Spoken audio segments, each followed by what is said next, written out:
So Cristiano Ronaldo's Portugal come up against Romelu Lukaku's Belgium in arguably the most compelling of the round of 16 ties at Euro 2020. Now, it's tempting to make this one all about them, and why not? There's a race for a golden boot on here, and my pre-tournament favourite was definitely Lukaku, but it's Ronaldo, particularly with those two penalties last time out against the French, who's surged to the front. 5 goals scored already. He is very much the fulcrum of this Portuguese side, for better and maybe for worse, but it can't be all bad as they find themselves in the round of 16. So what about this rivalry? Well, to start with, it isn't really a rivalry. I mean, there's 8 years difference between these two guys. They're very different strikers, but because they both do what they do, for the time being at least in Serie A, it has become a thing. Lukaku, his goals, even if he didn't win the Golden Boot or the Capo Cannoniere this year, won Inter Milan the Scudetto, and that was supposed to be what Ronaldo's goals would do. Yeah, he finished top of the goal scoring charts, but it was a disappointing season for Juventus. So I suppose you'd have to say, in terms of the club rivalry, one up there for Romelu Lukaku. Internationally now, we turn our attention to this tournament, and of course it's about a team winning a tournament. It's not about individual honours, but the conversation with Ronaldo in particular is always about the individuality, and that might just be the problem here. Because if we look at this as a match between two teams of 11, you'd have to say that Belgium have looked like the more cohesive team unit so far, definitely more than Portugal.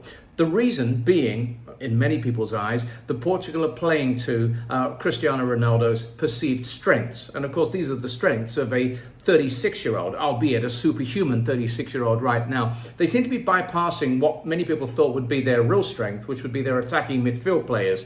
We haven't seen quite as much from Diogo Jota and Bernardo Silva as we might have done. And as far as Bruno Fernandes is concerned, well, I think I need to come on to him, because if there's to be a battle between Lukaku and Ronaldo, surely they need some ammunition. They need somebody giving them opportunities.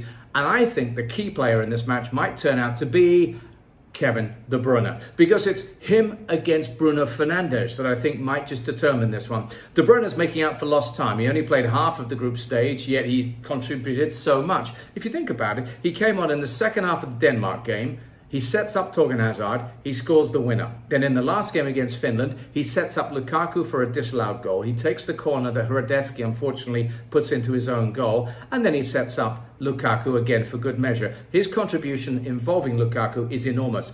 Bruno Fernandes, unfortunately in comparison, has struggled a bit. Dare we say that finally the player who scampers around full of energy all the time might just be getting a little bit tired after an incredibly busy season for club and for country.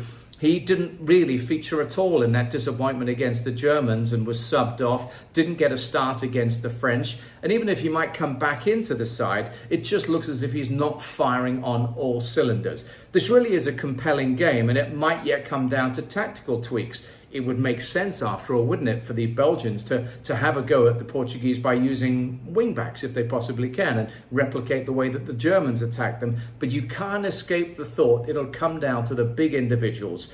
We've spoken about Ronaldo against Lukaku. I've already said I think it might be De Bruyne. He's the key figure here, unless Bruno Fernandes finds his form. What's the key in your opinion? I'd love to hear. Let me know in the comments below.